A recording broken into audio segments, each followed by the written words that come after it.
led a team that developed an instrument for the Curiosity rover. It's actually still working on Mars. That instrument is called SuperCam, and it studies the chemistry around the Curiosity rover in Gale Crater. Welcome to Superheroes of Science. I'm Stephen. And I'm Sarah. We co-host Science from the Experts. Our guests are professionals doing cutting-edge science right now. They're experts in their field discussing what they know best. So listen up and learn real science from real people. Subscribe now and stay informed of our latest episodes and show your support. Joining us today for Superheroes of Science, we are so pleased to welcome Roger Wiens. Roger is the principal investigator of the SuperCam instrument of the Perseverance Rover that just landed this year on Mars. So welcome to the show. We're so excited to have you. Well, thanks so much, Sarah. I'm happy to be here. So this is well, I almost said out of this world. I'll try not to be that corny though. Oh, whoops. That's what happens when we record in the afternoon. But it's what all do you, what is, let's first, because I'm curious before we ask you some of the specific things, what do you do? What kind of scientist are you? That's a good question. Some guy just asked me what I am. I mean, what is this? Yeah, what kind of scientist am I? So my degrees are actually in physics, but and then I wandered into planetary science, actually starting that with my physics thesis work, where I was actually, even though in a physics department, I was studying the isotopes and the atmospheric composition of the Mars atmosphere as delivered to us by a meteorite from Mars. And so little did I know that I would actually be pursuing Mars for the rest of my career. So then I went on and did a postdoc in geochemistry of the Earth, and then switched completely over into spacecraft work and started working, first of all, on a mission that does cosmochemistry. And then after that, got pulled into the two rovers, first of all, Curiosity and then Perseverance, and really leading the team that develops and builds these instruments, and then having the fun of using them to explore things on Mars. So what kind of a scientist am I? I do a lot of different things. That's a good answer. yes. But you can't say that a meteor from Mars and just jump past that. We have to start there. What do you mean a meteorite from Mars? Yeah, well, meteorites, these basically shooting stars, but the ones that make it to the ground are called meteors, and they or meteorites, I should say, and they are their stones, and they come from somewhere. And most of them come from the asteroids, their small bodies in the solar system. And our solar system is 4.5 billion years old. All of the meteorites pretty much date to that age. And we have the moon and other evidence for that. But then we ran into some meteorites, and I mean, the scientific community ran into some meteorites that have a younger age. And they look like Earth rocks, but they were clearly meteorites. They were not Earth rocks. And so the question was, what are they? And the kind of the answer when I started my thesis work was they're the least, Mars is the least unlikely place that they could be from. And then while we were doing some research on that, it became clear that they had little pieces of glass in them that had captured the atmosphere of Mars as we understood it at that time, and still, and that still holds true today. So I started out doing some of the defining work on those meteorites, showing that they are really from Mars. Now, how are you able to determine, I guess, first of all, how are you able to determine the age? And then how are you making comparisons between the atmosphere that's caught in the glass, and then how do you know that that matches with the atmosphere from Mars? Yeah, so the radiometric dating is used to measure the isotope ratios of some of the minerals in these meteorites. And so understanding when they formed from a liquid and when they solidified into the different minerals and segregated some of the radioactive isotopes, and seeing how they decay since. And that gives us these ages, and it's worked very well. But yeah, so these had younger ages, whereas almost all of the meteorites, like I said, have this 4.5 billion year birthmark on them, if you will.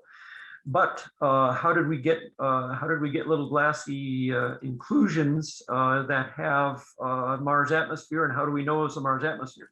So, I mean, the theory was originally that Mars is too big to even knock something off the surface of Mars and get it out into space.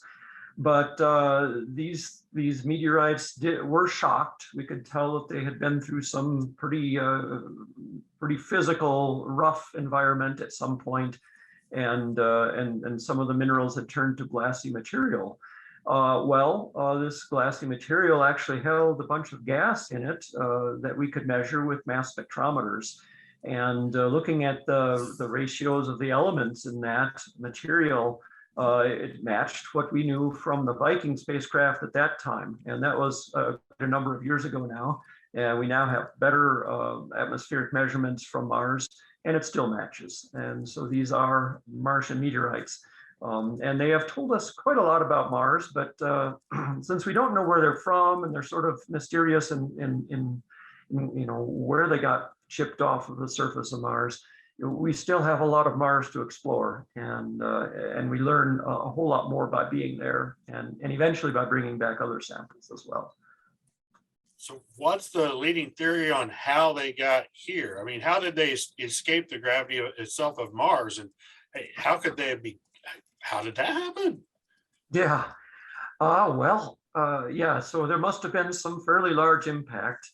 And when that happened on Mars, a bunch of material went flying up, and some of it had basically the escape velocity of several kilometers per second and flew out into space.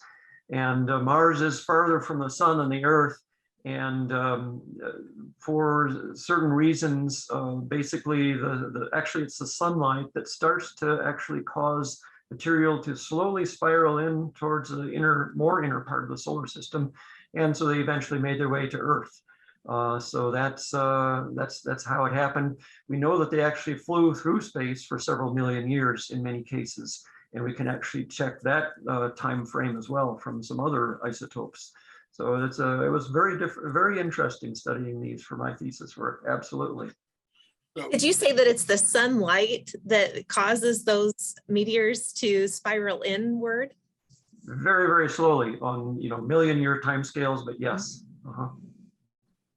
Interesting. Now, I figured it'd just be the gravity of the sun itself. What do you mean by sunlight causing it? Yeah, it's something called the Poynting-Robertson effect, and it's basically that the light is shining a little bit more on one side than the other, and you wouldn't think that would make much difference, but it does. And in the end, it actually causes things to very, very, very slowly move inward if they're small bodies. Things like Mars and Earth, we don't have to worry about it. They're massive enough that they really don't get affected by this effect. Well, how cool is that? That is very interesting. So I know that we have Perseverance out there now. Yeah. I know. Okay, that's there, and we're looking for a possibility as of ancient life that was there, possibly even. And so, this might be a little bit out there. You might tell me to calm down on this one, but could this have been like evidence of like an extinction event where it hit hard enough, and that's why we don't have as much atmosphere, and that's how it got out? Could something like that have happened millions of years ago that you're seeing evidence from now? We're talking about extinction on Earth or Mars? Mars. Yeah. Well, both planets would have gotten pummeled by large objects early in the solar system history. And yeah, somehow we have living organisms on Earth. Thank God we do. And so far we haven't found the ones on Mars, but that's a surprise in effect, because Mars was a habitable planet way back then. And the place we're exploring with Perseverance was a lake. And we can see that very clearly. There was a river, it was emptying into that lake. We've already imaged some of the sediments that river brought into the lake. But why we haven't seen life on Mars yet, we don't know. because if you think about that, hey, we had meteorites that have come from Mars to Earth. We probably had something chipped off of Earth that might have gone to Mars. It's a harder way to go, getting further out in the solar system, but some of the things could make it there. And so even if there was only life on Earth at one time, it could have spread to Mars. And so that's for several reasons we could be looking for life on Mars. And we're looking. Boy, that's really a fascinating idea. And when I've never thought of that, yeah, if you had some event where you had those, pieces of rock that were on Earth, that they could have maybe made their way to Mars and potentially had some life that got transferred. That's really. Absolutely. And we see material that has been ejected from Earth. There are materials called Tectites. And we can tell from the outer part of these rocks that they have actually flown through the atmosphere. They have this fusion across just like meteorites have, but they're terrestrial material. And so we know that we've had big events on Earth that have thrown things out into space. So yeah, this is completely feasible. Oh, wow. That's kind of a trip right there, isn't it? Yeah. So what are you measuring? I want to say something with a laser, and you're doing like remote sensing. How is that? We'll jump into what you're actually doing now rather than keep throwing theoretical ones at you. That's fine. Yeah. What is that? What is that you're doing, and how are you getting the data? Yeah, I'll step back a little bit. I led a team that developed an instrument for the Curiosity rover first. And that's actually still working on Mars. That instrument is called SuperCam, and it studies the chemistry around the Curiosity rover in Gale Crater. And what it does is it fires a laser, a pulsed laser. So you have this 5 billionths of a second beam that's very powerful and is focused down to a spot about the size of a pinhead. And it actually creates a little flash when that hits the rock. And we use a telescope up on the top of the rover to image that flash and get the light back. What's happening in that flash is that all of the atoms that just got hit by that laser beam, by those massive photons, massive flux of photons, have come screaming off of the rock, really hot, 10,000 degrees, and they're glowing very briefly. But looking at that, we get the atomic emission spectrum of the materials in the rock. So we have basically a signature of the chemicals that are in the rock, and by calibrating that, we get the composition. And that technique, turns out, is called LIBS, laser-induced breakdown spectroscopy. And so we introduced that to the planetary science community to study planets. It's now being used not just on Curiosity, but on Perseverance, and also on the Chinese rover as well, because I think they decided it was a good idea. But on Perseverance, we have that technique called LIBS, and study the chemistry around the rover by shooting at rocks. But then NASA wanted mineralogy to be studied from the rover's remote sensing as well. So not just chemistry, but the mineral content. We can tell a lot of different things by both of these. You can take a ring on your finger, and it may be diamond, it may be carbon, that is. But it makes a big difference whether that ring on your finger has graphite on it, which is pencil lead, or whether it's really a diamond. And those are different minerals, right? But the same chemical.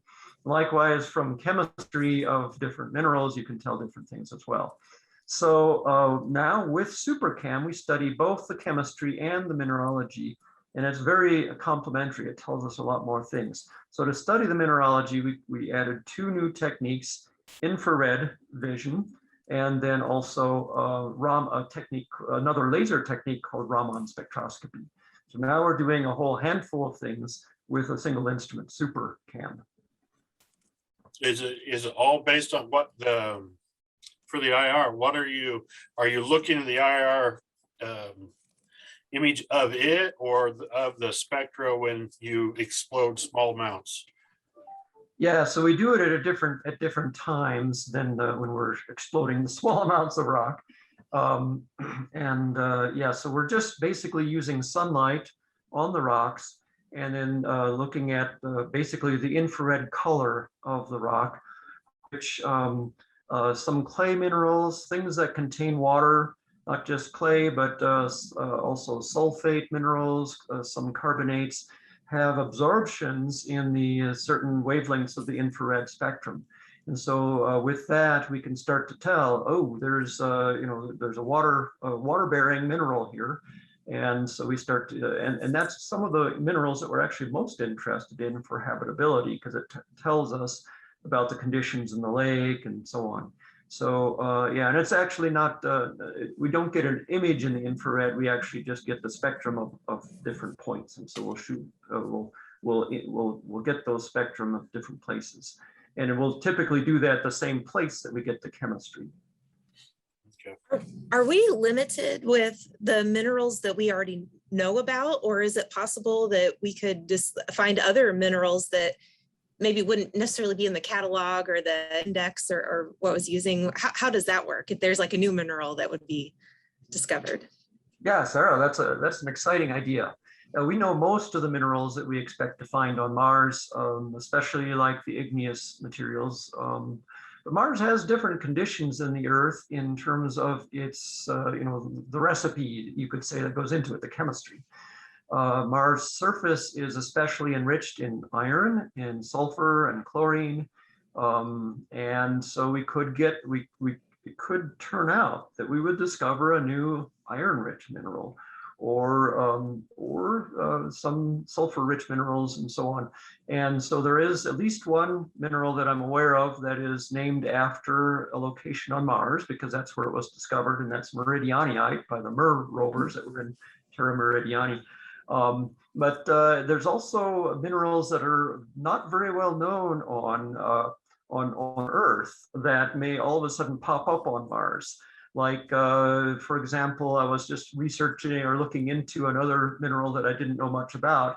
Talc is a magnesium-rich silicate, but it has a sort of a twin that's an iron-rich silicate that's called Minnesotaite, because it was discovered in Minnesota, my home state originally.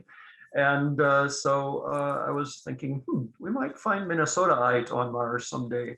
So yeah, this is an interesting proposition. What either unique or unusual minerals we could find there on Mars. And when you mentioned talc, the first thing I think of, and I guess I'm asking if you think this would be true, is there a very low chance of finding a softer mineral on Mars? Are the conditions there not conducive to softer things like a talc? Yeah, so what we have happening on Mars is a lot of sort of mechanical erosion. And so soft rocks, yeah, they tend to get weathered away in a sense. And it's kind of interesting. We have quite a different loss processes or weathering processes on Mars than on Earth. On Earth, we have chemical weathering. And so you got all the rain coming down. And so minerals that are susceptible to leaching by water we lose them pretty fast on Earth. And on Mars, we can find these minerals in spades, but we find that minerals that are soft, that are susceptible to physical abrasion, they disappear. So yeah, that's a good question, Steve. Very insightful. Well, I just think of the conditions there, and I'm like, could it survive? And so it's but when you say the lake, like Perseverance is going in an ancient lake bed. When you say lake, in this case, you do mean it was filled with water, liquid water, right? Yes. Yeah. It seems to me when we got pictures back, like from Pluto, they had oceans, but not of water, right? Yeah. Right. So Mars was somehow warm enough that it could have, was able to have lakes. And so looking at where Mars is relative to the Earth and the Sun, Mars is really classified as being in the habitable zone of our solar system along with Earth. And in fact, if Mars was a bigger planet and was able to hold on to its atmosphere, then Mars would be a habitable place today. It's really only because Mars is only 1/10 as massive as the Earth. So it's the combination of being farther away and smaller that led to its doom as a real habitable planet. That's too bad, but that's the way it is. And thank goodness we have Earth. Yeah, it's a handy planet to have around. And so it's the fact that it's smaller and farther, that's why it doesn't have an atmosphere like we have.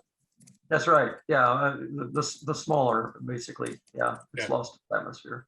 So it just needs to have more gravity, more mass to be able to hold that in the atmosphere itself. That's right. Yeah, that's exactly right. And if you think about this, you know, we have Earth, then we have Mars that's a little smaller and it has a very thin atmosphere, 1% is thick. And then we have planets, or not planets, but the moon, which doesn't have an atmosphere effectively at all.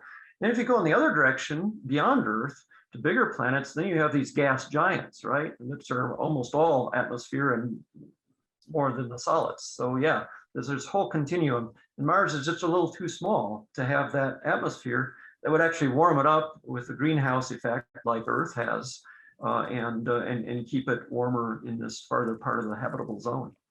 All right, so you might have just ruined me just a little bit right there. You might have spoiled so many sci-fi movies that I've seen, because I think you just told me that we're not going to be able to terraform Mars and create an atmosphere. Is that what I just heard?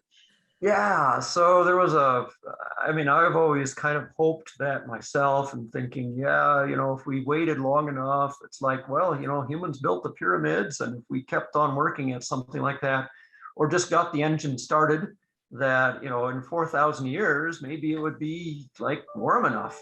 But in fact, there was a paper that was just recently published that just looked at all of the carbon resources on near the surface of Mars and kind of put it all together and said, what if we put this all into carbon dioxide or even methane and carbon dioxide? Would it be enough? And the answer was no. And so that's a real downer. But doesn't mean we can't send humans to Mars, make habitable places there in caves and so on, but it's never going to be kind of the balmy kind of place that we have in Purdue, at Purdue in summer. I'm never going to watch a sci-fi movie the same now. You might have ruined those for me, some of them. Oh, sorry. Have to be a different planet. There you go. Well, that is so cool. Now, the lasers that you use, I have like a laser pointer, and it takes pretty small batteries, but your laser is pretty far away and you can't change the batteries. And I'm assuming it's a little bit bigger, more powerful than my laser pointer. Yeah, actually, Steve, since you said that, it reminds me of how I got started in this. Actually, I'll mention this. It's actually written up in this book, Red Rover, that was published after Curiosity landed. But how I got started in this is that a colleague, when I arrived here at Los Alamos National Laboratory, showed me this technique, this LIBS technique, and he had just a very small laser the size of about 2 fingers. And he actually charged up some capacitors from a little transistor radio battery, and then shot that laser across the room at this rock. So it really doesn't take that much power. But yeah, so we use these lasers, and they're neodymium YAG lasers, if we want to actually say the name of them. I will say that the ChemCam and SuperCam instruments, we got a little help. Actually, it works out really well if we can partner with a friendly country to work on these things, and that's what we did. I had a postdoc friend who went back to France. He pitched this to his French colleagues. They started working on the laser, and they, well, I joke that the French get the sexiest part of the instrument, but they built the laser, and we built the sensor parts, and we worked together on this. And the US taxpayer pays only half the money. The French government paid the other half. And France thinks they own this instrument. The US thinks we own this instrument. And as long as we don't tell each other, then it's all fine, right? And we all get the data from it. It works really well. Yeah. And so it's those are French lasers, but we're doing just fine on that. We built the sensors, and we all work together happily. Oh, see, so is that a common thing in science in this? Because you deal with instrumentation and stuff. Is it common for like countries and just like a science community to more work together than to compete when you're doing research science like yourself? Yeah, I mean, competition sometimes is good in that it spurs us to work on better and better things. But yeah, if we can find, I mean, these are big projects, and there's, things cost a lot of money when you have to work on something that's going to be reliable enough to work for years on another planet. And so if we can spread the cost around and find people that are reputable and reliable and friendly to work with, then the sky is the limit, you can say, or not even the limit. And so, yeah, we've loved working together, and it's been great. I talk with French colleagues every single day. Oh, wow. See, that's awesome. Yeah. Now, something we probably should have asked Bryony back when we interviewed her before Perseverance was launched. How is this powered? So yes, both Curiosity and Perseverance have nuclear batteries in them, effectively. And so they have a small amount of material that creates a bunch of heat from radioactive decay, and that heat is then converted to electricity in what's called a radiothermal isotope generator, RTG. And so the heat it's a solid state conversion, not terribly efficient, but it still creates 100 watts at a time constantly. And so there is a conventional battery in the rover as well, so that we can charge up the conventional batteries during the nighttime, because the nuclear battery is always putting out this constant amount of electricity. And so we use more electricity during the day, charge the conventional batteries up at night, and that works well. We do have to be fairly energy efficient with the instruments, but a sort of a side benefit of this is that this also keeps the rover body warm. There is a fluid loop, almost like the radiator from your car is putting out excess heat from your engine. The fluid loop in the rovers goes from the RTG and goes into the body of the rover, warms that body, and then if it's warm enough, it actually shunts it out to another radiator.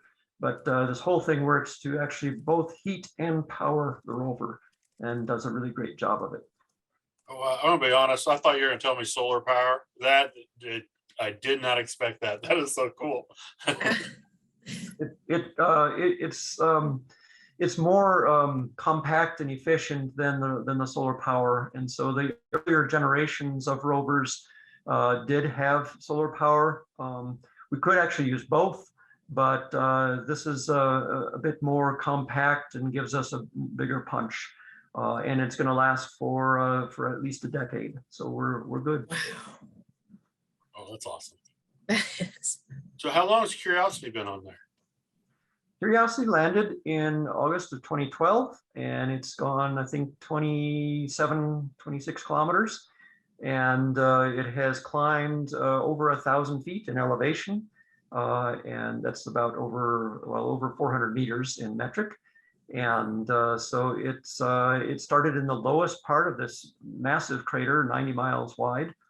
And then there's a mountain in the middle. And it has been climbing the mountain ever since about 2014.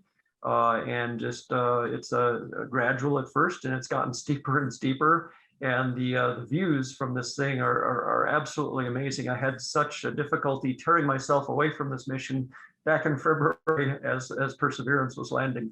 But it's a fabulous mission still, and we expect it to go for a few more years, Earth years.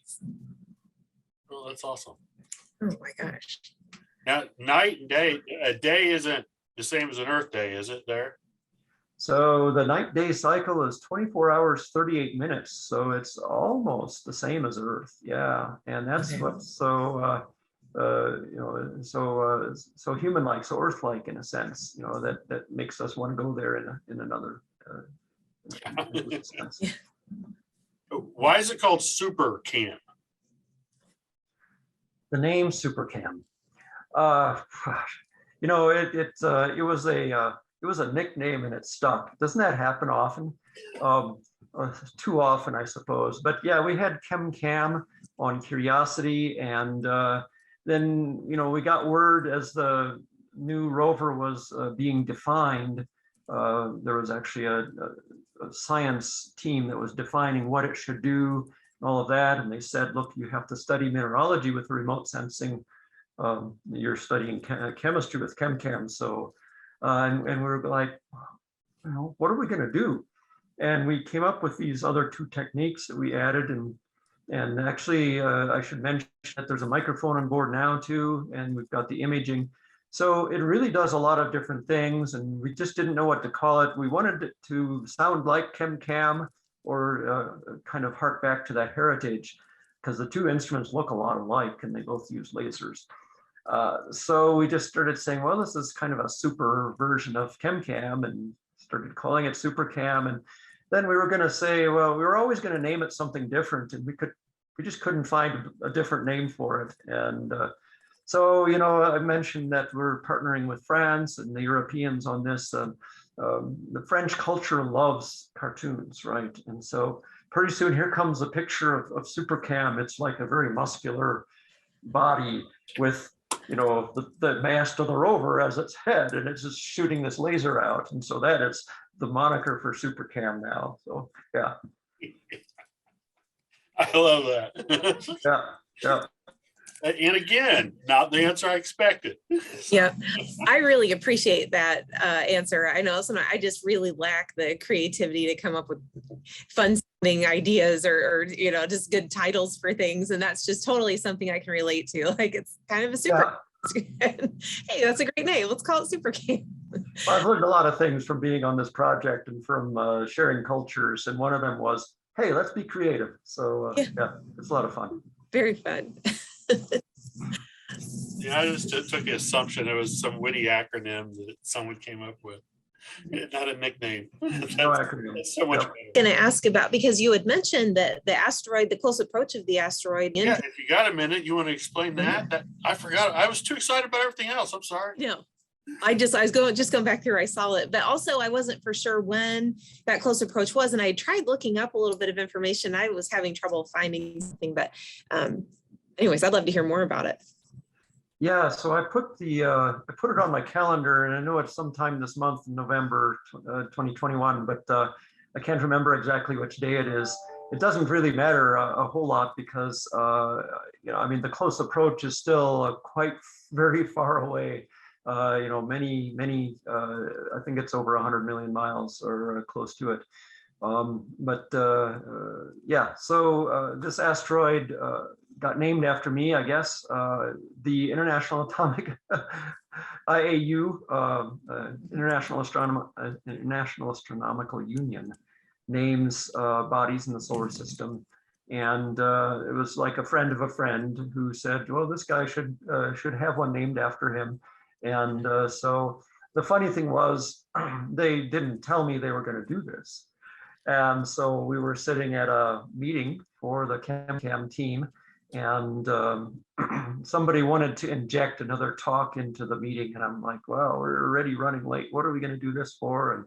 And it's like, no, this is important. So they got up and they started talking, and I wasn't paying much attention. And then they said, well, we really think we should use ChemCam to image this asteroid because it has this name on it, and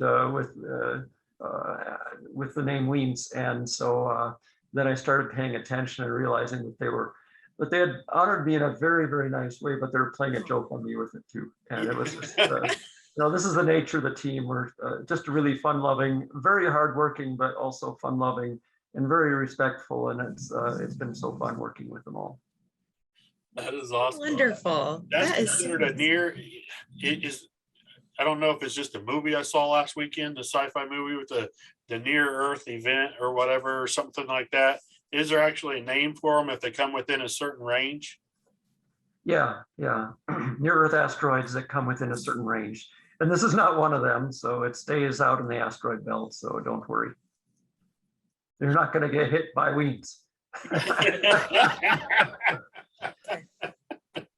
funny. Not in that way. But it's in the belt, so will it come back around?